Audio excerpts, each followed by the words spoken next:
Praise the lord. హల్లెలూయా. వాక్య ధ్యానంలోకి వెళ్దాం. పరిశుద్ధ గ్రంథంలోకి వెళ్ళి మొదటి రాజుల గ్రంథం 3వ అధ్యాయము. మొదటి రాజుల గ్రంథం 3వ అధ్యాయము 5వ వచనాన్ని మనం ధ్యానం చేయబోతున్నాం. చదవండి. గిబియోనులో యెహోవా రాత్రివేళ స్వప్నమందు సొలొమోనుకు ప్రత్యక్షమై, నేను నీకు దేనిని ఇచ్చుట నీకు ఇష్టమో దానిని అడుగుము. సరిపోతుంది. వాక్య ధ్యానంలో మొదటి రాజుల గ్రంథం 3వ అధ్యాయము 5వ వచనాన్ని మనం ధ్యానం చేస్తున్నాం. ఈ 5వ వచనములో సొలొమోను అనే ఒక భక్తుడు ప్రార్థన చేశాడు. సొలొమోను అనే ఒక భక్తుడు ప్రార్థన చేశాడు. ఆ ప్రార్థనలో దేవుడు అతనికి ప్రత్యక్షమయ్యాడు. దేవుడు అతనికి ప్రత్యక్షమై ఏం చెప్తున్నాడనే మాట మీకు జ్ఞాపకం చేస్తా. నేను నీకు దేనిని ఇచ్చుట నీకు ఇష్టమో అడుగుము, దానిని అడుగుము అని సొలొమోనుకి దేవుడు సెలవిచ్చాడు. ఈ ఉదయకాల సమయంలో మన భక్తి జీవితంలో వందలు లక్షలు ప్రార్థన మనం ఇప్పటివరకు చేసి ఉంటాం. కొన్ని వందలు లక్షల ప్రార్థనలే చేశాం. ఆ వందలు లక్షల ప్రార్థనలో మనం దేవుణ్ణి అడిగి ఉంటాం. మనం దేవుణ్ణి అయితే ఆదాము మొదలుకొని దావీదు వరకు ఎప్పుడు లేని చరిత్ర ఏంటంటే, సొలొమోను దగ్గరికి దేవుడు వచ్చి నీకేది ఇష్టమో దానిని అడుగుము అని సొలొమోనుతో చెప్తున్నాడు. ఇప్పటి వరకు మన బ్రతుకులని ఏంటంటే అడుక్కోవడమే. చెప్పండి, దేవుణ్ణి అడుక్కోవడమే. దేవుడు ఇస్తాడా ఇవ్వడా, ఆయనకు మనసుందా లేదా అవే మనకు తెలవకుండానే మనం అడుగుడే అడుగుడు. ఇక్కడ చరిత్ర ఏంటంటే, సొలొమోను దగ్గరికి దేవుడు వచ్చిండు. సొలొమోను దగ్గరికి దేవుడు వచ్చి నీకేది ఇష్టమో దానిని అడుగుము అంటున్నాడు. చరిత్ర తిరగరాసిన వ్యక్తి ఎవరంటే సొలొమోను. చెప్పండి, సొలొమోను చరిత్రను ఏం చేశాడంటే తిరగరాశాడు. సొలొమోను దగ్గరికి దేవుడు ప్రత్యక్షమయ్యాడు. ఆ వచనాన్ని జాగ్రత్తగా చదువుకుందాం. గిబియోనులో యెహోవా రాత్రివేళ సొలొమోనుకు ప్రత్యక్షమై, నేను నీకు దేనిని ఇచ్చుట నీకు ఇష్టమో దానిని అడుగుమని చెప్తున్నాడు. ఇక్కడ ప్రార్థన ఏంటంటే మనము ఎలా ప్రార్థించాలి. ఇవాళ అంశం ఏంటంటే హౌ షుడ్ వి ప్రే. మనం ఎలా ప్రార్థించాలి అనే అంశాన్ని మీకు జ్ఞాపకం చేస్తా. మన భక్తి జీవితంలో ఎన్నో ప్రార్థనలు చేస్తూ వచ్చాం.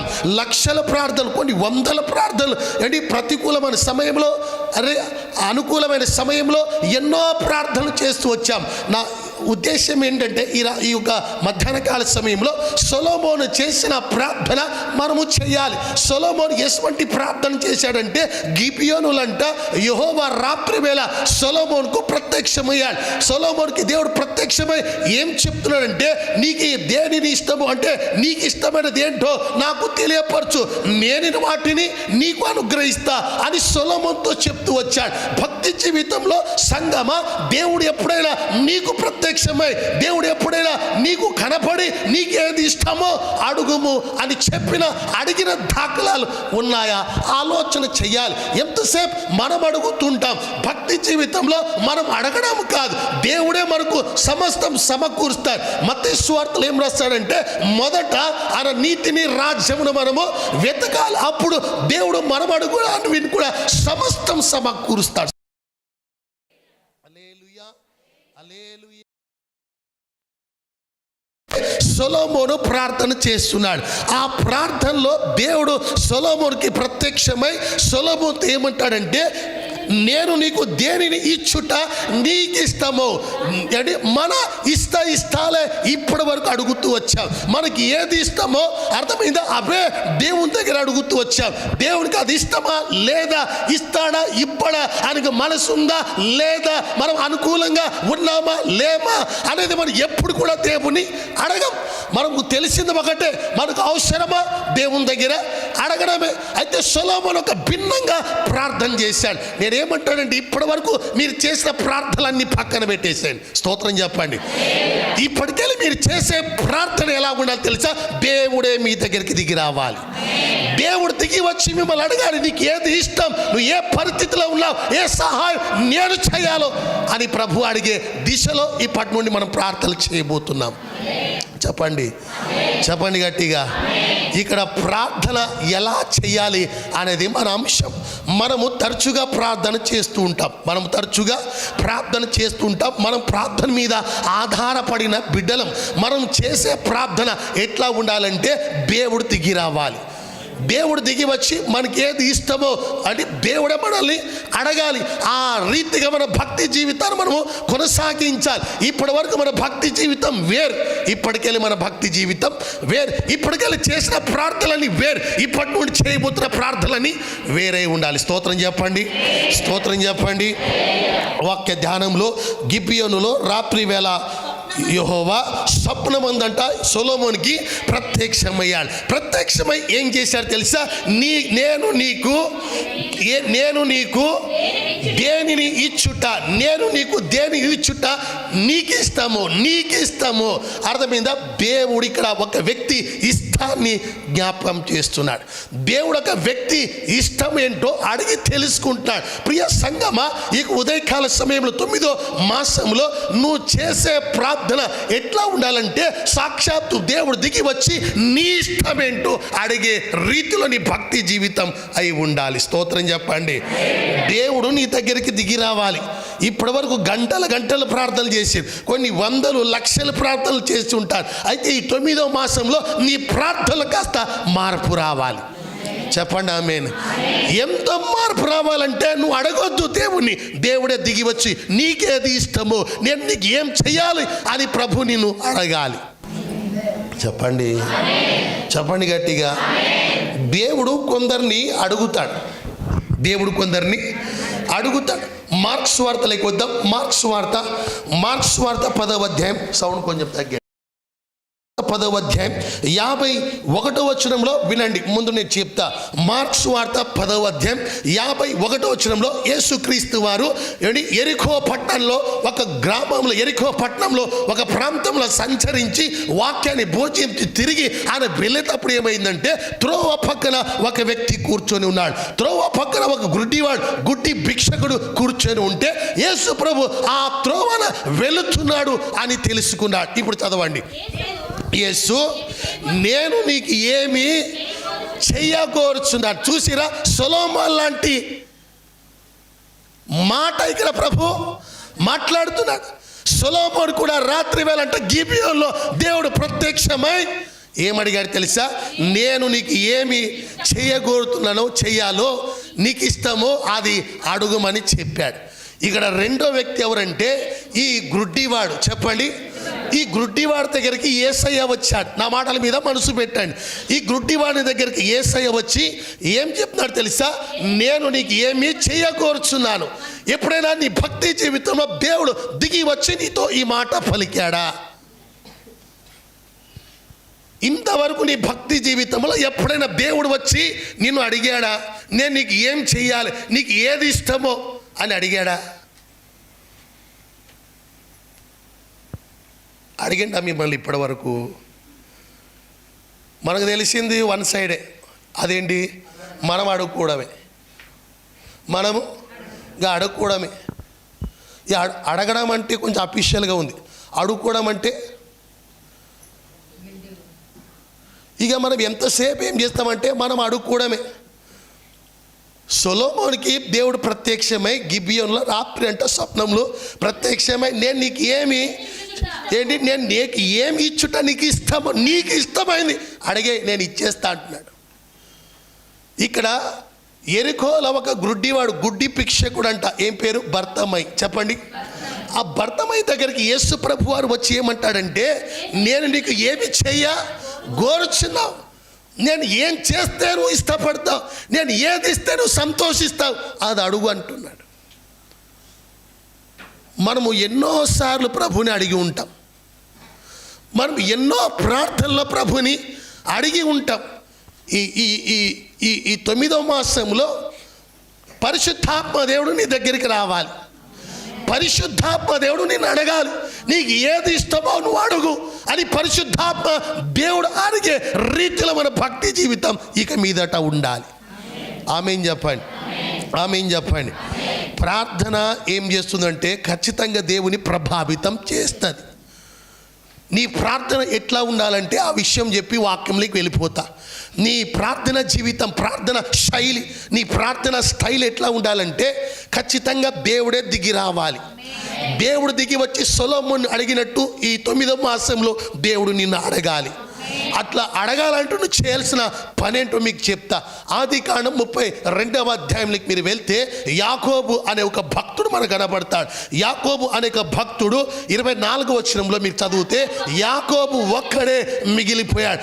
నీవు కూడా ఒక్కడే మిగిలిపోవాలి. ప్రార్థన ఏకాంతంగా చేయాలి. నువ్వు ప్రార్థించే విధానం పరిశుద్ధాత్మ దేవుడు నీకు నేర్పిస్తాడు. నువ్వు ఎట్లా ప్రార్థన చేయాలంటే ఏకాంత ప్రార్థనలో నువ్వు అలవాటు అవ్వాలి. ఏకాంత ప్రార్థన నువ్వు చేస్తూ ఉండు, నీలో మార్పు పరిశుద్ధాత్మ దేవుడు తెస్తాడు. నీ భక్తి జీవితంలో నువ్వు చేసే ప్రార్థనలో ఈ 9వ మాసంలో మార్పు రావాలి.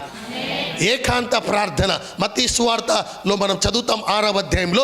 ఏకాంత ప్రార్థన, రహస్య ప్రార్థన, తండ్రి దగ్గర ఎట్లా వేడుకోవాలి, ఏ ప్రార్థన చేయాలో యేసు ప్రభు వారు నేర్పుతూ వచ్చాడు. యాకోబు చరిత్ర మీకు జ్ఞాపకం చేస్తా, బైబిల్ మీద మనసు పెట్టండి. యాకోబు అంట ఆ రాత్రి ఒక్కడే మిగిలిపోయాడు. ఎక్కడ మిగిలిపోయాడంటే బేతేల్లో మిగిలిపోయాడు. బేతేల్లో ఏం చేశాడు తెలుసా? ప్రార్థన చేయడం మొదలు పెట్టాడు. యాకోబు దేవుని అడగలేదు. యాకోబు దేవుని దగ్గర ఏ విషయం కూడా అడగలేదు. ఆ రాత్రి అంట యాకోబుకి దేవుడు ప్రత్యక్షమయ్యాడు. స్తోత్రం చెప్పండి, స్తోత్రం చెప్పండి. సొలొమోను కూడా దేవుడు రాత్రి ప్రత్యక్షమయ్యాడు. యాకోబు కూడా దేవుడు రాత్రి ప్రత్యక్షమయ్యాడు. ప్రత్యక్షమై ఏం చెప్తాడంటే 26వ వచనం చదివితే ఆయన తెల్లవారుచున్నది కనుక, అంటే దేవుని ఆపే శక్తి ఒక ప్రార్థనకే ఉంది. స్తోత్రం చెప్పండి. ఆయన వెళ్ళిపోవచ్చు, వెళ్ళిపోవట్లేదే. ఆయన ఏమంటాడు? తెల్లవారుతుంది కనుక ఆయన పోవచ్చు, పర్మిషన్ లేకుండా పోవచ్చు, రావచ్చు. ఆయన యాకోబు దగ్గర ఆయన అడుగుతున్నాడు, నేను వెళ్ళిపోతాయా, వదిలిపెట్ట అంటున్నాడు. ప్రార్థన ఏం చేస్తుంది? దేవుణ్ణి ఆపేస్తుంది, ఆపేస్తుంది. ఆపి ఏం చేస్తుందంటే మన ఇష్టాలేంటో అర్థమైందా దేవుడు తెలుసుకునేటట్లు చేస్తుంది. చెప్తారా ఆమేనని? స్పందనే లేదు అసలు. ప్రార్థనకున్న శక్తి అది. మనం ఎట్లా ప్రార్థించాలంటే ఒక యాకోబు లెక్క ప్రార్థించాలి, ఒక సొలొమోను లెక్క ప్రార్థించాలి. ఈ 9వ మాసంలో నీ ప్రార్థనలో మార్పు రావాలి. చెప్పండి ఆమేనని. గట్టిగా చెప్పండి, గట్టిగా చెప్పండి. దేవుడు నీ దగ్గరికి రావాలి. నీ దగ్గరికి వచ్చి నీ ఇష్టమేంటో ప్రభు తెలుసుకోవాలి.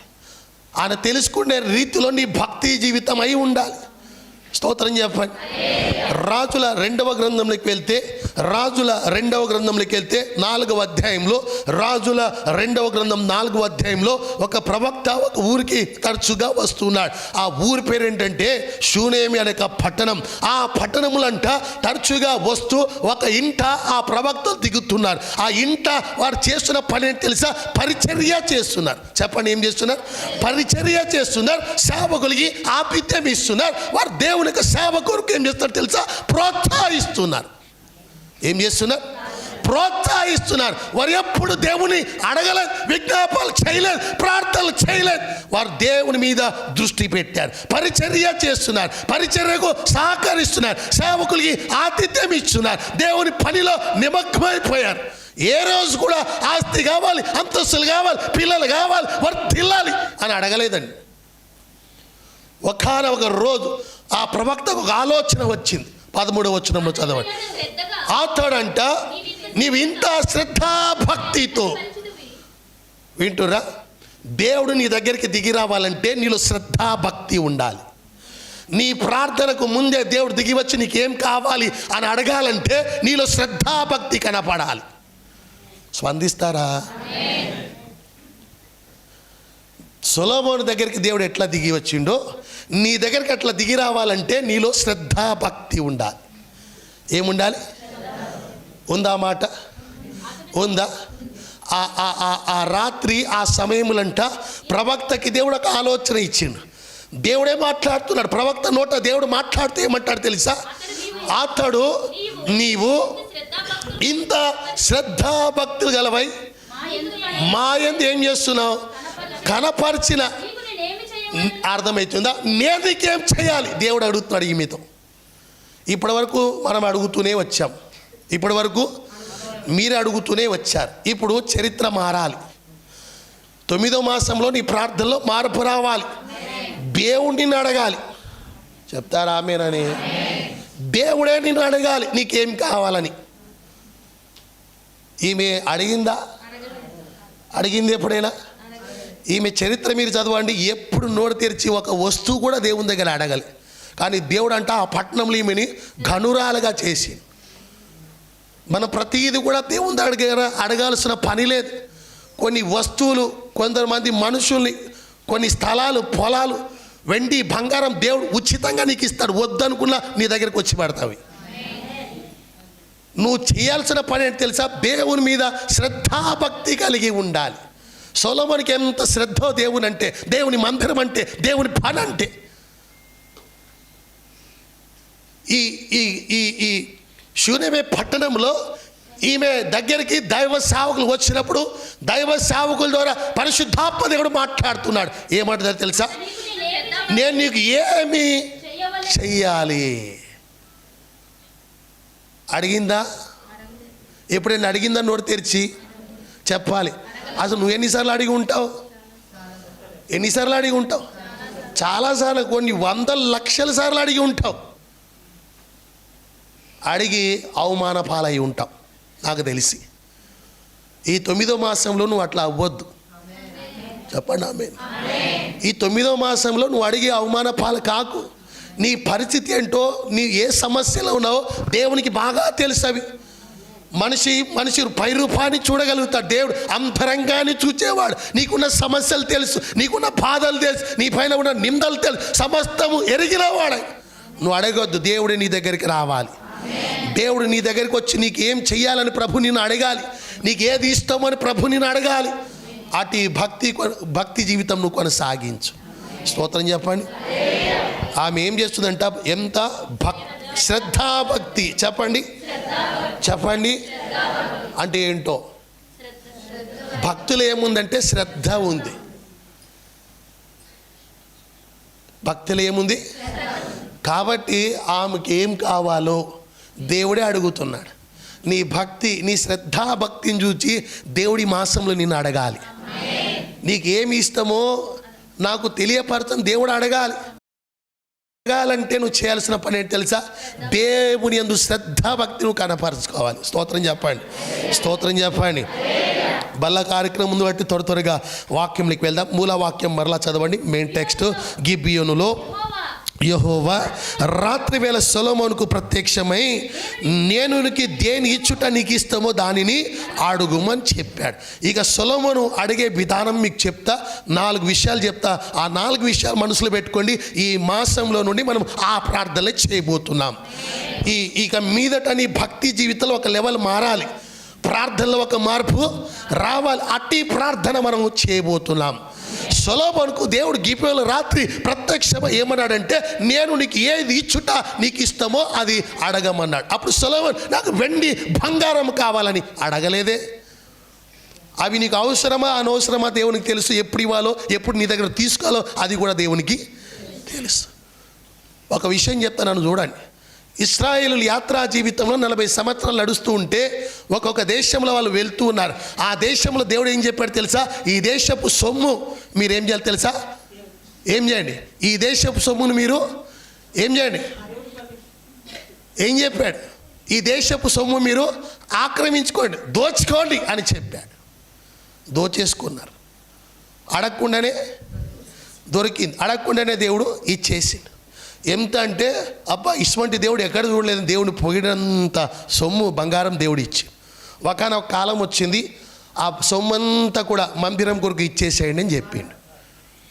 అంటే దేవుడు అడగకుండానే కొన్ని చెప్పండి ఇస్తూ ఉంటాడు. నువ్వు వద్దనుకున్న కొన్ని నీ దగ్గర నుండి తీసుకుంటూనే ఉంటాడు. మీకు విషయం ఏం చెప్తున్నా అంటే జాగ్రత్తగా వినండి. సొలొమోనుకి దేవుడు ప్రత్యక్షమై ఏమడిగాడంటే నీకేది ఇష్టమో అది అడగమంటే, ఇప్పుడు అడిగే విధానం చెప్తున్నా, నా వైపు చూడండి. అడిగే విధానంలో సొలొమోను ఏం చేశాడంటే వెండి బంగారం ఇవేమి దేవుని దగ్గర అడగలేదు. ఎందుకంటే ఆ కాలంలో ఆ సమయంలో దేవుడు ఖచ్చితంగా నీకు ఇస్తాడు. చెప్పండి ఆమె. నువ్వు వద్దన్న దేవుడు ఇచ్చే ఒక కాలం వస్తుంది, ఖచ్చితంగా నీకు ఇస్తాడు. అర్థమైందా? ఆ కాలం కొరకు కనిపెట్టు, ప్రార్థన చేయకు, దేవుడు ఖచ్చితంగా నీకు అనుగ్రహిస్తాడు. సొలొమోనుకి దేవుడు ప్రత్యక్షం ఏమన్నాడంటే నేను నీకు ఏది చేయాలో, నీకు ఏది ఇష్టమో అడగమంటే ఇప్పుడు సొలొమోను అడగడం మొదలు పెట్టాడు. ఎట్లా అడుగుతున్నాడంటే ఆ మాట మీకు జ్ఞాపం చేస్తా. ఎట్లా అడిగాడు తెలుసా? వివేక హృదయంతో అడిగిండట. ఎట్లా? పాయింట్ 1. ఎట్లా అడిగింది దేవుణ్ణి? వివేక హృదయంతో అడిగింది. కొన్నిసార్లు మన మనుషుల్ని అడగం, మన పరిస్థితులు చూసి వాళ్ళే మనకు సహాయం చేయాలని వస్తారు. దేవుడు కూడా సొలొమోనుని అడిగాడు, కానీ సొలొమోను మాత్రం వెండి బంగారాలు కావాలి, నాకు సమస్యలు ఉన్నాయి, ఏది కూడా అడగలేదు. ఏమడిగాడంటే ఈ ప్రజల్ని, ఇంత గొప్ప సమూహాన్ని పరిపాలించాలి, న్యాయం చేయాలి, ప్రజలకి న్యాయం జరగాలంటే నాకు జ్ఞాన వివేచన దయచేయి అని సొలొమోను దేవుని దగ్గర అడిగాడండి. మనమైతే సమస్యలే చెప్తాం, మనమైతే వస్తువులే అడుగుతాం. ఒక్కసారి ఆగి ఆలోచన చేయి, శారీరకంగా బయటికి వచ్చి ఆత్మతో ఆలోచన చేయి. ఆత్మీయ రీతిగా ఆలోచన చేస్తే నీకు చాలా కొదువుగా ఉంటాయి. ప్రార్థన రాదు, అవి అడిగామా? అడుగుతామా? అడగం. మోకరించడానికి శక్తి కావాలి, అడుగుతామా? అడగం. గస్వంటి అన్నీ అడగం. నాకు డబ్బులు కావాలి, సమస్యలు ఉన్నాయి, అప్పులు తీరిపోవాలి, అనారోగ్యం ఉంది, స్థలం కావాలి, పొలం కావాలి, ఇల్లు కావాలి, గివి అడుగుతాం. సొలొమోను ఇవన్నీ దేవుడు ఇస్తాడని సొలొమోనుకి తెలుసు. చెప్పండి ఆమేన్. నీ దేవుడు నీకు ఇస్తాడని తెలుసా తెలవదా? నీకు నీ దేవుడు నేను తలగా ఉంచుతాడని తెలుసా తెలవదా? నీ దేవుడు నేను అనాథుడిగా విడవడని తెలుసా తెలవదా? నిన్ను ప్రభు దేశపు గనులతో కూర్చోబెడతాడు. దేవుని దగ్గర ఏం అడగాలో అనేది ఎట్లా అడగాలి తెలుసా? వివేక హృదయంతో దేవుణ్ణి అడగాలి. పాయింట్ 1. ఎట్లా అడగాలి? వివేక హృదయంతో, తెలివితో దేవుణ్ణి అడగాలి. ఇప్పటి వరకు తెలివి లేకుండా అనాలోచనగా అడిగి ఉండొచ్చు. ఈ 9వ మాసంలో ఆలోచనతో అడుగు. ఆలోచనతో అడుగువే. ఆలోచనతో నీ భక్తి, శ్రద్ధాభక్తి దేవుడికి కనపరచు. ఈ మాసంలో నీ సమస్యలన్నీ దేవుడు తీర్చివేస్తాడు. నువ్వు అడగకు సమస్యలు ఇబ్బందులు ఉన్నాయని, దేవుడు ఖచ్చితంగా ఆ సమస్యలకి వెళ్ళి దేవుడు విడుదల చేస్తాడు.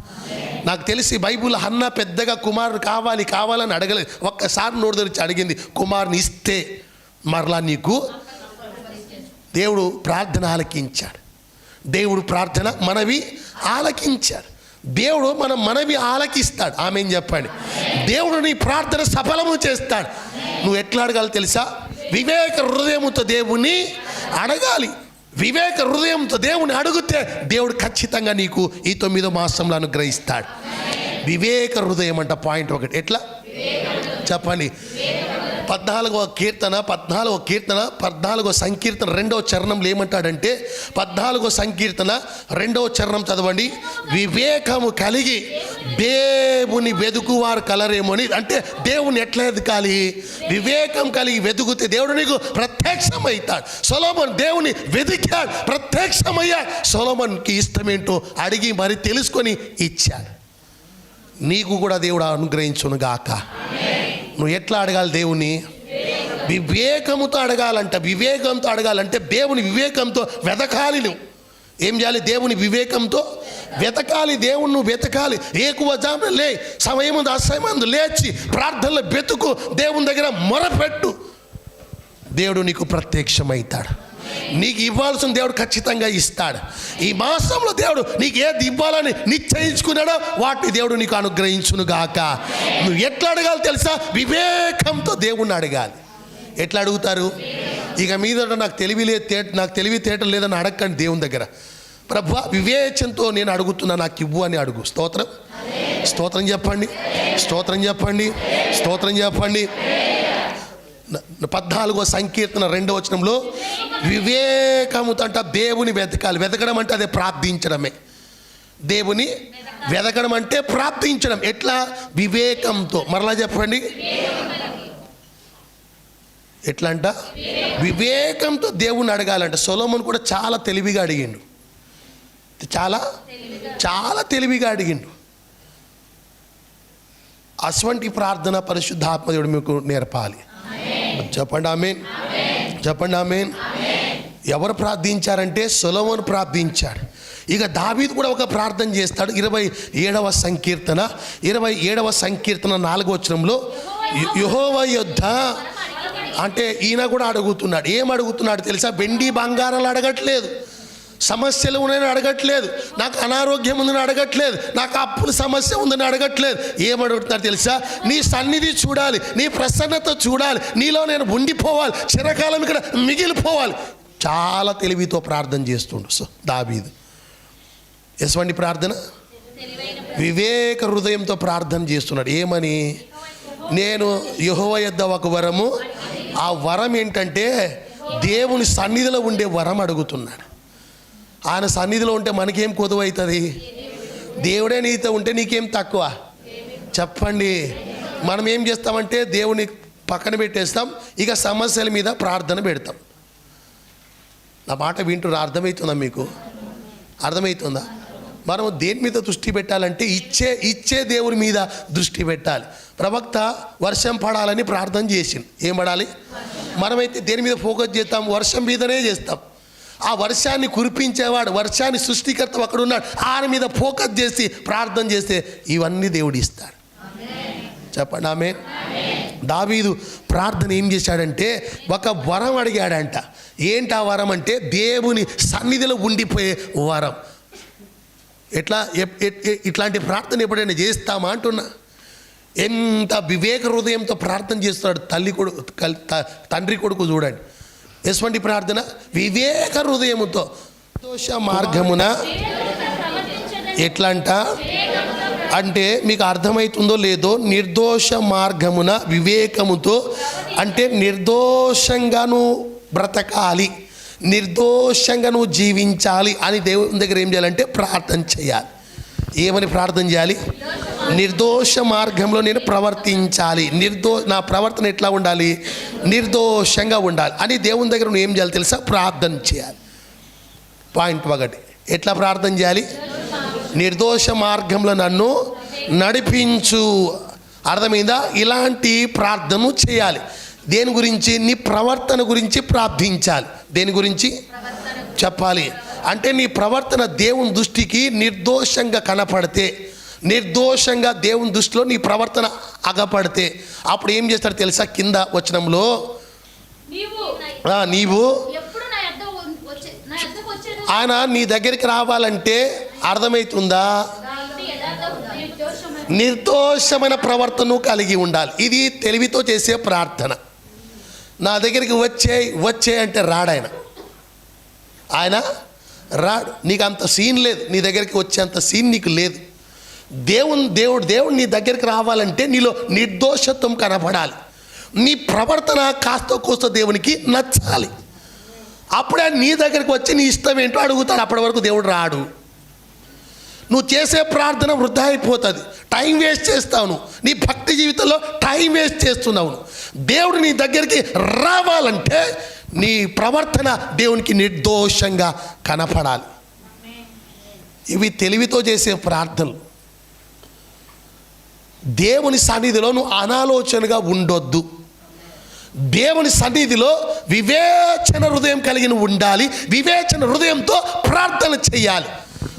పాయింట్ ఒకటి, దేవుడు నీ దగ్గరికి రావాలంటే దేవుడు ఎప్పుడు వస్తాడంటే తెలుసా? క్వశ్చన్ మార్క్ ఉంటుంది. అప్పుడు దేవుడు ఎవరి దగ్గరికి వస్తాడు తెలుసా?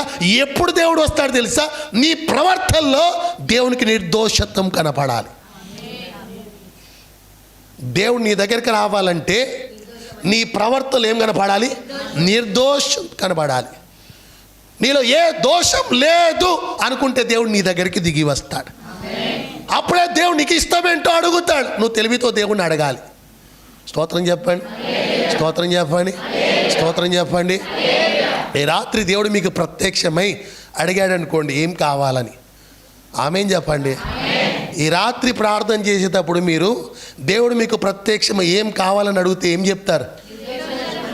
ఇక డీమార్ట్లో ఇట్లా లిస్ట్ ఉంటూ చూసిరా, ఇంత పెద్దది బిల్లు వేసేటప్పుడు గవి అడగండి, ఒకటి అడగండి. ఇవాళ వాక్యం గుర్తుపెట్టుకోండి. దేవుని ఒకటే అడగండి, నిర్దోషమైన ప్రవర్తన నేను కలిగి ఉండాలని అడగండి. ఆమేన్ చెప్పండి, ఆమేన్ చెప్పండి, ఆమేన్ చెప్పండి. హల్లెలూయా. 101వ కీర్తన 2వ వచనంలో నిర్దోష మార్గమున వివేకంతో ప్రవర్తించేదని అంటాడు. ఎట్లా నడవాలంటాను? నాకు తెలివితేటలు లేవు ప్రభు అంటే ఇక నీకు రావు కూడా జిందగీలో. దేవుని అడుగు, ప్రభా నాకేమివ్వు? వివేకం ఇవ్వు. నిర్దోష మార్గంలో నడవడానికి నాకు ఈ వివేకం ఇవ్వు, తెలివినివ్వు, జ్ఞానం ఇవ్వు అని లోకంలో నువ్వు ఉంటున్నావు. లోక జ్ఞానం నీకు ఎక్కువ, దైవిక జ్ఞానం తక్కువ. నువ్వు లోక జ్ఞానం పక్కన పెట్టేసాయి. దేవుని దగ్గర తెలివితో ఏం చేయాలి తెలుసా? ఏమడగాలి? వివేక హృదయం నాకు దయచేయి ప్రభు అని అడగాలి. చెప్పండి ఆమేన్. ఇప్పటి వరకు అడిగింది ఒక ఎత్తు అయితే ఇప్పుడు నుండి మీరు అడగబోతుంది వేరేది. చెప్పండి ఆమేన్, చెప్పండి ఆమేన్. ఇప్పటివరకు పొందుకున్నారో లేదో తెలియదు, కానీ నేను చెప్పే ప్రార్థన మీరు చేయండి, తప్పకుండా ఈ 9వ మాసంలో మీరు పొందుకుంటారు. స్తోత్రం చెప్పండి. దేవుడు ఎప్పుడు వస్తాడు తెలుసా? కింద వచనంలో అంటాడు, నువ్వు ఎప్పుడు నా యొద్దకు అంటే నీ దగ్గరికి రావాలంటే నీలో ఏం కనబడాలి? నిర్దోషత్వం కనబడాలి. అంటే నీలో ఏ దోషము కనపడదు, నీలో ఏ దోషం దేవుడు కనపడదు. దోషం ఉన్న దగ్గర దేవుడు రాడు. దోషం నీలో ఉంటే దేవుడు నీ ప్రార్థన మనవి ఆలకించాడు. 66వ సంకీర్తన 18వ వచనంలో చదువుతావు, నా హృదయంలో నేను పాపం లక్ష్య పెడితే దేవుడు నీ మనవి వినాడు, నీ దగ్గరికి రాడు, నీ మనవి వినాడు, ప్రార్థన వినాడు. కాబట్టి నీలో ఏముండదు? చెప్పండి, దోషము, పాపం ఉండొద్దు. అలా లేకుండా నేను నడవాలి ప్రభా, ఆ నా ప్రవర్తన సరిచేయి అని ఏం చేయాలి తెలుసా? ఈ 9వ మాసంలో నువ్వు అడగాలి. చెప్పండి ఆమేన్. అలా నువ్వు ప్రార్థించినప్పుడు ఏమవుతాడంటే అప్పుడు ఆయన నీ దగ్గరికి దిగి వస్తాడు. స్తోత్రం చెప్పండి, చేతుల పైకెత్తి చెప్పండి హల్లెలూయా. పాయింట్ బాగట్టి ఏమంటాడంటే నీవు ఎప్పుడు నా యొద్దకు వచ్చేదావు? క్వశ్చన్ మార్క్ ఉందా?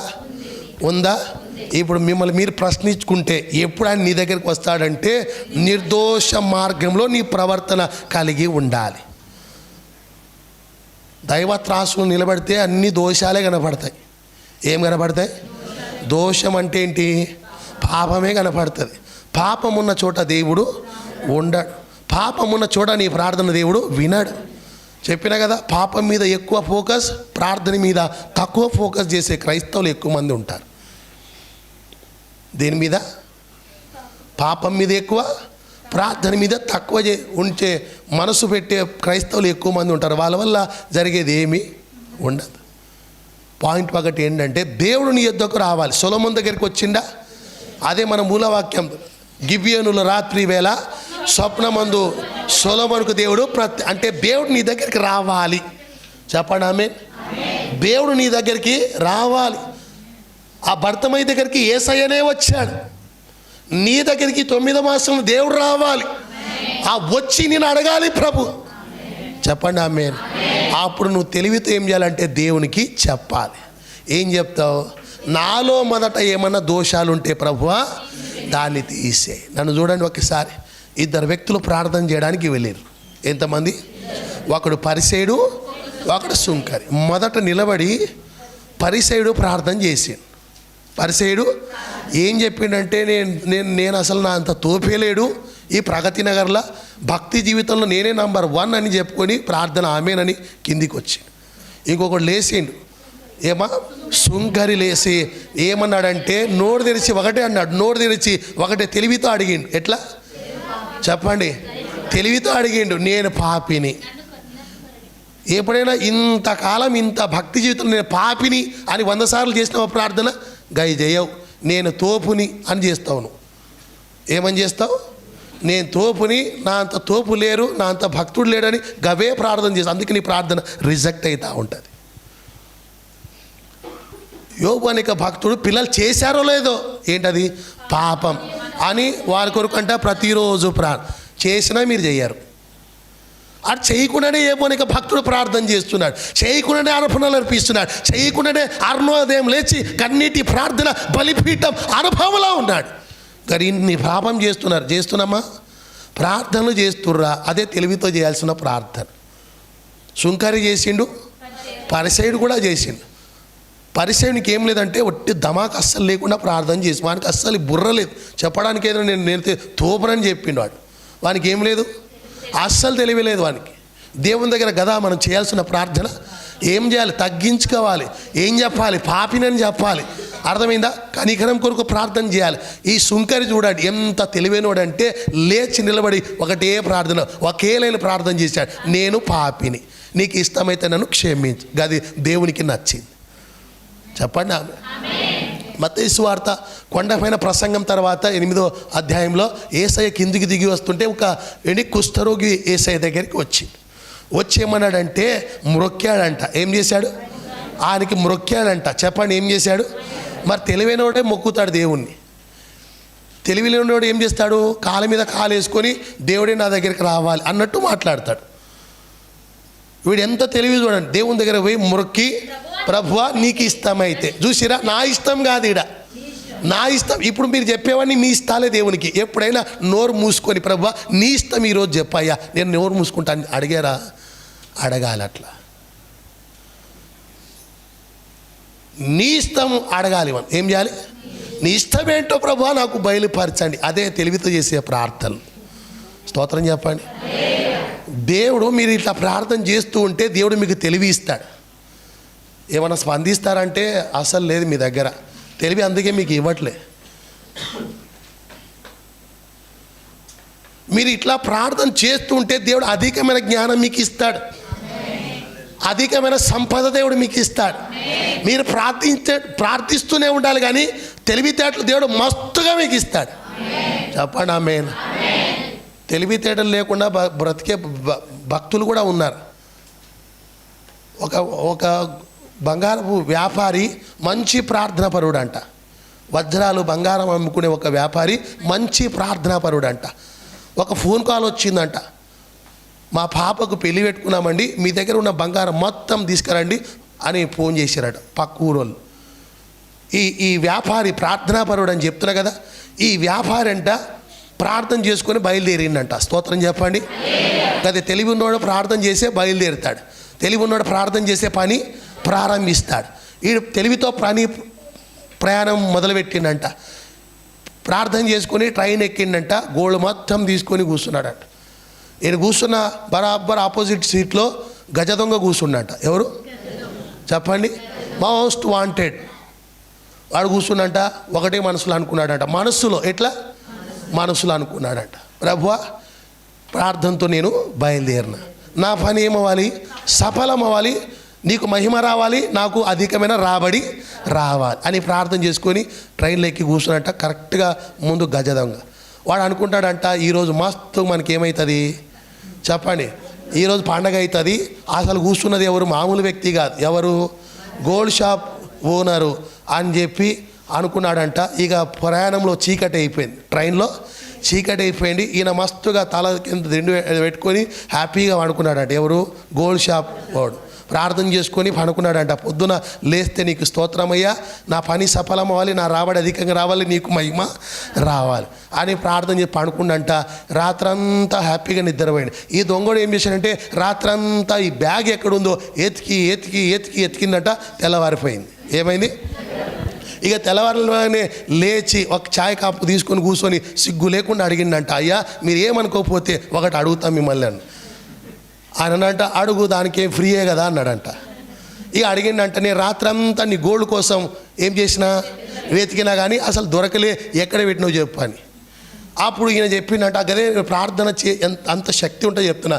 ఈయన అన్నాడంట, ఏమనుకోవద్దు, ఒక్కసారి నువ్వు లేవు అన్నాడంట. లేస్తే ఆయన దిండు కింద పెట్టిండంట. వీడేం చేసిండు? ఈయన దిండు కింద ఎతికిండు. అర్థమవుతుంది ఏమన్నా? మీరు ప్రార్థన చేస్తుంటే గన్ని తెలివితేటలు దేవుడు మీకు ఇస్తాడు. 100 మంది ముఖం చూస్తే అర్థమవుతుంది వీళ్ళు అమాయకులు రెడ్ బస్సు ఎక్కొచ్చిర్రని. ఏ బస్సు?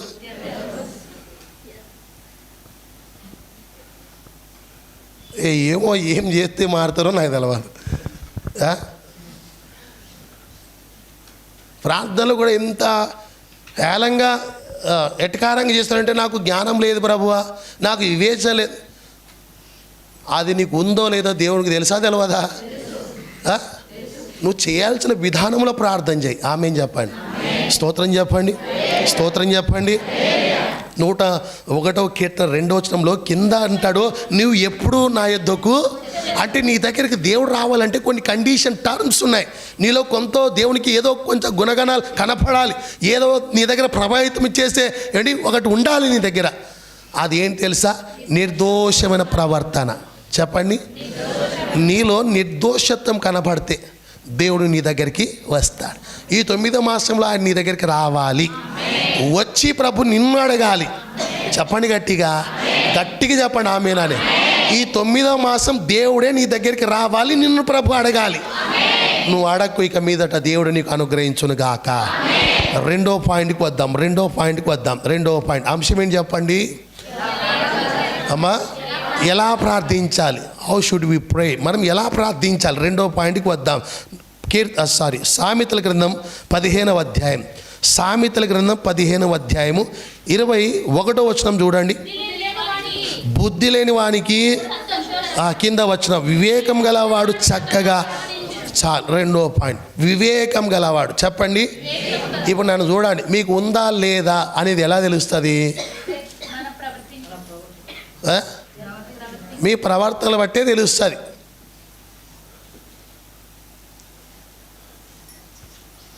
ఎలా తెలుస్తుంది చెప్పండి అందరూ? ఇంకా కొంతమందికి దొరకలే ఆ రెఫరెన్స్, ఇక ఎతుకుతూనే ఉన్నారు కొంతమంది. ఇక దొరకదు మీకు, మేము వెళ్ళిపోయినాక ఇది దొరుకుతుంది. అంత అమాయకంగా ఉన్నారు కొంతమంది. 2వ పాయింట్ ఏంటంట? వివేకము కలిగి చక్కగా ప్రవర్తించాలి. వివేకం ఉంటేనేమో చక్కగా ప్రవర్తించగలుగుతావు. వివేకం కావాలి. ఏం కావాలి? ఈ 9వ మాసంలో దేవుని ఏం అడగాలంటే వివేకమే అడగండి, జ్ఞానమే అడగండి. ఏం కావాలి నీకు? చదువులో ఏం కావాలి? జ్ఞానం కావాలి. నువ్వు చేసే వ్యాపారంలో ఏం కావాలి? చెప్పండి. వ్యాపారంలో ఏం కావాలి? ఉద్యోగంలో ఏం కావాలి? నువ్వు చేసే పనులు ఏం కావాలి? ఎవరితో మాట్లాడాలి ఏం కావాలి? అవి వదిలేసి నువ్వు దేవుని దగ్గర చెత్త అంతా అడుగుతావు. అడగాల్సి ఉంటే దేవుని దగ్గర అడగండి. స్తోత్రం చెప్పండి. మీరు చెత్త టైంపాస్ చేయకండి. దేవునికి అంత టైం లేదు, మీ అంత టైం లేదు. ఫీల్ అవుతురా? మీరు అవుతారనే నేను చెప్తా. లేదంట ఎవరు లేదంట, లేదు అవుతున్నా అని చెప్పాలి. మీరు ఫీల్ అవ్వాలని నేను చెప్పేది. నా వాక్యం మీకు తగలాలా వద్దా? తాకాలి. కాబట్టి మీరు ఫీల్ అవుతున్నారనండి. మీరు ఫీల్ అయితేనే చెప్తా ఏదైనా. మీరు ఫీల్ కాకపోతే మీకెందుకు గోడలకి చెప్పి నేను వెళ్ళిపోతా. మనం దేవుని టైం వేస్ట్ చేయవద్దు. అర్థమైందా? నీ టైం ఎట్లా నువ్వు వేస్ట్ చేస్తున్నావు, నీకు జ్ఞానం లేదు, నీకు తెలుస్తుంది. దేవుని టైం వేస్ట్ చేయవద్దు. నువ్వు ఎట్లా అడగాలి దేవుణ్ణి? వివేకంతో అడగాలి. చెప్పండి, ఎట్లా అడగాలి చెప్పాలి? వివేకంతో దేవుణ్ణి అడగాలి. ఇక 2వ పాయింట్ ఏంటంటే జాగ్రత్త. వివేకముతో, వివేకం గలవాడంట చక్కగా. చక్కగా అనే పదమును చూసిరా? అంటే ఏంటి తెలుసా? చక్కగా అంటే డిసిప్లిన్. ఒక ప్రవర్తనలో క్రమం. ఆ క్రమం ఉంటే దేవుడు నీ దగ్గరికి వస్తాడు. నన్ను చూడండి, త్వరగా ముగిస్తా. చక్కగా అంటే ఏంటి చెప్పండి? సరిగ్గా నీ ప్రవర్తనలో చక్కగా ఒక డిసిప్లిన్ కనపడాలి. క్రైస్తవులకి ఏముండాలి? క్రమం ఉండాలి. చెప్పండి, ఏముండాలి? క్రమం లేని చోట అక్రమం ఉంటుంది. అక్రమం చేయవార్ల నా యొద్ద నుండి గెట్ అవుట్ అంటాడు. ఇక తలుపు ముఖంనే వేసేస్తాడు ఆయన. అట్లా ఆ పని చేయొద్దు. మన దగ్గర ఏముండాలంటే చక్కగా ప్రవర్తించే ప్రవర్తన మనం కలిగి ఉండాలి. ఆమేన్ చెప్పండి. బైబిల్లోని రాజుల గ్రంథంలో ఒక ప్రవక్త ప్రార్థన చేసిండు. ఏమని ప్రార్థన చేశాడంటే, నేను నీ సేవకుడని, నీవు దేవుడని ప్రజలకి తెలియాలి. ఎందుకంటే ప్రజలు ఎట్లా ఉన్నారంటే అయోమయ పరిస్థితిలో ఉన్నారు. ఏ పరిస్థితి? అయోమయ పరిస్థితిలో ఉన్నారు. ఏ దేవుడు అనేది వాళ్ళు కన్ఫ్యూజ్ అయిపోతున్నారు. కాసేపు యెహోవా దేవుడు అంటారు, కాసేపు బయలుదేవుడు అంటారు. కాబట్టి నేను నీ సేవకుడని, నువ్వు దేవుడని తెలవాలి ప్రభువా అని ఏం చేసిండంటే ఛాలెంజ్ చేసిండు. ఏం చేసిండు? ఛాలెంజ్. ఏ దేవుడైతే ప్రార్థన చేస్తే పైకి వెళ్ళి అగ్ని దహిస్తాడో, ఈ బలిపీఠాన్ని కాలుస్తాడో, ఆ దేవుడు నిజమైన ఛాలెంజ్ చేస్తే ఇక బయలు ప్రవక్తలు వచ్చిరు. ఇక్కడ యెహోవా ప్రవక్త ఒక్కడే నిలబడి ప్రార్థన చేసిరు. వాళ్ళకి ముందు అవకాశం ఇచ్చిండు. వాళ్ళు ప్రార్థన చేసి ఉదయం మొదలుకొని అంట సాయంకాలం అస్తమయం వరకు ప్రార్థన చేస్తే ఆన్సర్ రాలే. ఇక ఈయన వంతు వచ్చింది. ఈయన ఏం చేశాడంటే పడద్రోయబడిన బలిపీఠం ఏం చేశాడంటే ముందు చక్కగా పేర్చాడు. బలిపీఠంకి ఏముంటాయి ముందు? కందకం. అంటే గొంతు ఉంటుంది, గొయ్య ఇట్లా అలా చుట్టూ నీళ్ళు వేయాలి. తర్వాత రాళ్ళు పేర్చాలి, దాని తర్వాత కట్టెలు పేర్చాలి. దానిపైన ఏం చేయాలంటే నువ్వు వధించాల్సిన పశువుని బలిని పెట్టాలి. ఇక ఏం చేయాలంటే ప్రార్థన చేయాలి. ఎవరు చేసిరు ఈ ప్రార్థన? ఏలియా అనే ప్రవక్త చక్కగా ప్రార్థన చేసిండు. స్తోత్రం చెప్పండి, చెప్పండి గట్టిగా, గట్టిగా చెప్పండి. ఆ ప్రార్థన దేవుడు విన్నాడు. ఏ ప్రార్థన? క్రమము కలిగిన ప్రార్థన దేవుడు వింటాడు. అది చక్కగా చెప్పండి. నీ ప్రవర్తన ఎట్లా ఉండాలి అంటే ఏ విషయంలో? జ్ఞాన విషయంలో నీ ప్రవర్తన చక్కగా దేవుని కనపడాలి. స్తోత్రం చెప్పండి, స్తోత్రం చెప్పండి. ఇక 3వ పాయింట్కి వద్దాం. ఆఖరిగా 3వ పాయింట్ చూడండి. సామెతల గ్రంథం 24వ అధ్యాయము 6వ వచనం చదవండి. ఏంటంట? మరలా చదవండి. నువ్వు ఎట్లా ఉండాలి? వివేకం గల నాయకుడివై యుద్ధం చేయాలి. నువ్వు చేసేది ఏంటంటే పోరాటం. ఎవరితో? నీది ప్రతిరోజు ఒక పోరాటం.